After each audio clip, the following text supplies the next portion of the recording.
علیکم ورحمۃ اللہ دوست اور ماما. وعلیکم السلام ورحمۃ اللہ دوست اور Shahnawaz. Welcome to our channel Pisha.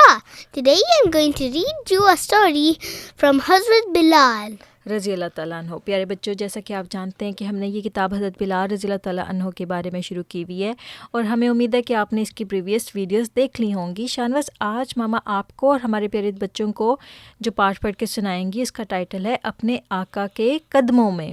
قدموں کہتے ہیں پاؤں کو. تو ہم دیکھتے ہیں کہ اس میں کیا ہے. شروع کرتے ہیں. بسم اللہ الرحمن الرحیم. پیارے بچوں، حضرت بلال فرماتے ہیں کہ ابو بکر رضی اللہ تعالیٰ عنہ مجھے لے کر آپ صلی اللہ علیہ وآلہ وسلم کے پاس آئے اور میں خدا کے رسول صلی اللہ علیہ وآلہ وسلم کے سامنے حاضر تھا، یعنی کہ موجود تھا. میں نے اس سے پہلے دیکھا تو تھا، لیکن اب بہت قریب سے دیکھا. میرا دل خوشی اور اطمینان سے بھر گیا. آپ کی پیشانی، آپ صلی اللہ علیہ وآلہ وسلم کی پیشانی روشن تھی. پیشانی کیا ہوتا ہے شانواز؟ مجھے نہیں پتا. پیشانی کہتے ہیں فور ہیڈ کو، اور وہ کہتے ہیں کہ آپ کی پیشانی روشن تھی. آنکھیں سیاہ تھیں، سیاہ کہتے ہیں کالے کو، لیکن ان میں شربتی رنگ سا جھلکتا تھا. مصافحہ بڑی گرم جوشی سے کرتے تھے. تو دیکھو، حضرت بلال فرما رہے ہیں کہ حضور صلی اللہ علیہ وآلہ وسلم ہمیشہ بڑی گرم جوشی سے مصافحہ کرتے تھے. مصافحہ کرنا کیا ہوتا ہے؟ مجھے نہیں پتا. ہینڈ شیک کرنے کو. تو جب بھی آپ کسی سے ہینڈ شیک کریں تو آلویز ریممبر دس تھنگ کہ آپ نے پراپرلی ہاتھ ملا کر گرم جوشی سے ہینڈ شیک کرنا ہے. ٹھیک ہے؟ اچھا. اور اس چیز کو یاد رکھنا ہے کیونکہ حضرت صلی اللہ علیہ وآلہ وسلم بھی ہمیشہ گرم جوشی سے مصافحہ کرتے تھے. آپ صلی اللہ علیہ وآلہ وسلم کی چال تیز، بڑی تیز مگر پروقار تھی. یعنی کہ حضور صلی اللہ علیہ وآلہ وسلم چلتے تو تیز تھے، لیکن وہ ڈیسنٹ واک تھی. ایسا نہیں تھا کہ جیسے لگتا ہو کہ کوئی پیچھے پڑا ہوا ہے، اتنا تیز نہیں بھاگتے تھے. آپ صلی اللہ علیہ وآلہ وسلم مجھ سے مل کر بہت خوش ہوئے. ابو بکر رضی اللہ تعالیٰ عنہ سے سارا ماجرا سنا. ماجرا کہتے ہیں پوری سٹوری سنی، اور انہیں دعائیں دی کہ انہوں نے حضرت بلال کو رہائی دلوائی وہ امیہ سے، جو کہ ایک بیڈ ماسٹر تھا، اور مجھے تسلی دیتے رہے. پھر اسلام کی باتیں بتانے لگے. حضور صلی اللہ علیہ وآلہ وسلم نے حضرت بلال کو اسلام کی باتیں بتائیں اور ایک خدا کی عبادت کی نصیحت کرتے رہے. کیونکہ آپ کو پتہ ہے نا، خانہ کعبہ میں اس وقت 360 بت تھے اور لوگ کتنی زیادہ بت پرستی تھی. تو حضور صلی اللہ علیہ وآلہ وسلم نے حضرت بلال کو ایک خدا کی ون گاڈ کی عبادت کی نصیحت کی. اسی دن میں نے دوسری مرتبہ اسلام کا نام سنا، لیکن ابھی مجھ پر اس کا پورا مطلب واضح نہ تھا. یعنی کہ مجھے پوری طرح سمجھ نہیں آئی تھی کہ اسلام کس قسم کا ریلیجن ہے. آپ صلی اللہ علیہ وآلہ وسلم نے میری لا علمی کو بھانپ لیا اور میرے کندھے پر ہاتھ رکھ کر بڑی محبت سے بولے، بلال، خدا کی رضا کے حصول کا نام اسلام ہے. تو دیکھو، حضرت صلی اللہ علیہ وآلہ وسلم نے کتنے پیار سے بلال کو بتایا کہ بلال، اللہ تعالیٰ کی جو مرضی ہوتی ہے، اللہ تعالیٰ جس چیز میں خوش ہو اس کام کو کرنے کا نام اسلام ہے. اور اللہ تعالیٰ ایک ہے، اس کا کوئی شریک نہیں، یعنی کہ اس کا کوئی کمپینین نہیں. اور خدا کے بندوں سے نیکی کرنا اسلام ہے.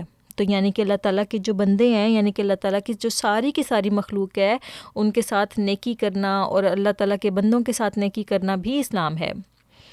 خواہ وہ کسی بھی ملک سے، کسی بھی رنگ سے اور کسی بھی نسل سے ہوں. بلال، اسلام میں سب برابر ہیں. سب برابر ہیں کا مطلب ہوتا ہے شانواز کہ اللہ تعالیٰ کی نظر میں اگر کوئی بھی کرائم ایسا ہے جو کہ اگر بڑے بندے نے کیا ہے، کنگ نے کیا ہے، تو اس کو بھی اتنی سزا ملے گی. اگر کسی چھوٹے بندے نے کیا ہے جو کہ نوکر ہو، سرونٹ ہو یا بہت چھوٹا ہو، اس کو بھی اتنی سزا ملے گی، کیونکہ اللہ تعالیٰ کی نظر میں تو سب برابر ہیں. اور پھر حضور صلی اللہ علیہ وآلہ وسلم فرماتے ہیں، یہ وہ دین ہے جو خدا نے خود اپنے بندوں کے لیے پسند کیا ہے. تو پھر حضرت بلال کہتے ہیں کہ اب مجھے پتہ لگا کہ اسلام کیا ہے.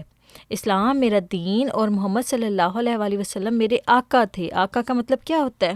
مجھے نہیں پتا. ماسٹر ہوتا ہے. میرے محبوب تھے. محبوب کا مطلب ہوتا ہے بیلوڈ، یعنی کہ مجھے ان سے بہت زیادہ پیار تھا. اسلام لانے کے بعد تو میری تو دنیا ہی بدل گئی تھی. اب میں ابو بکر رضی اللہ تعالیٰ عنہ کے ہاں رہنے لگا. یہ مکہ کے سرداروں میں سے تھے، لیکن مغرور اور متکبر سرداروں والی کوئی بات ان میں نہ تھی. تو شانواز، حضرت ابو بکر جو تھے نا، وہ حضور صلی اللہ علیہ وآلہ وسلم کے بیسٹ فرینڈز میں تھے. تو ان میں وہ کہتے ہیں کہ کوئی بھی ایسی بات نہیں تھی جیسی عام طور پر سرداروں میں ہوتی ہے کہ وہ پراؤڈ ہوتے ہیں، ان کو اپنی ذات پہ، اپنے مال پہ فخر ہوتا ہے. لیکن حضرت ابو بکر کا گھر بالکل بھی ایسے نہیں تھے.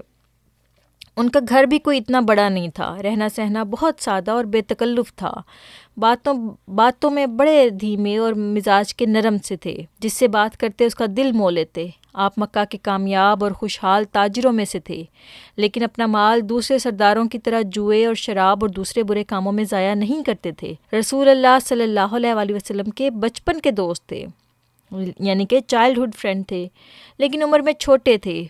جب آپ صلی اللہ علیہ وآلہ وسلم نے اپنی نبوت کا دعویٰ کیا تو عورتوں میں سب سے پہلے خدیجہ رضی اللہ تعالیٰ عنہا اور مردوں میں ابو بکر رضی اللہ تعالیٰ عنہ آپ پر ایمان لائے۔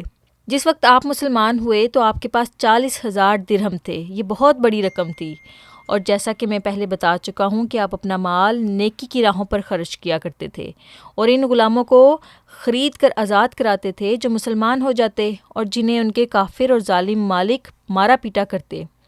مجھے بھی انہوں نے آزاد کرایا۔ ابو بکر رضی اللہ تعالیٰ عنہ کے بارے میں تھوڑی سی تفصیل اس لیے بیان کر رہا ہوں کہ وہ میرے محسن تھے۔ محسن کا مطلب ہوتا ہے شانواز، جس نے آپ پر احسان کیا ہو، کہ بھی آپ مشکل کے وقت میں ہوں تو اس نے آپ پر احسان کیا ہو، اور انہوں نے امیہ بن خلف کے ظلم سے آزاد کروایا تھا۔ پیارے بچوں، ہم اس واقعے کو آنے والی ویڈیوز میں کنٹینیو کریں گے، تب تک کے لیے Love is and don't forget to subscribe our channel. اب دل کے بام و در پہ دیے جلتے جائیں گے، اب دل کے بام و در پہ دیے جلتے جائیں گے، عہد وفا کیا ہے ہم اس کو نبھائیں گے، عہد وفا کیا ہے ہم اس کو نبھائیں گے۔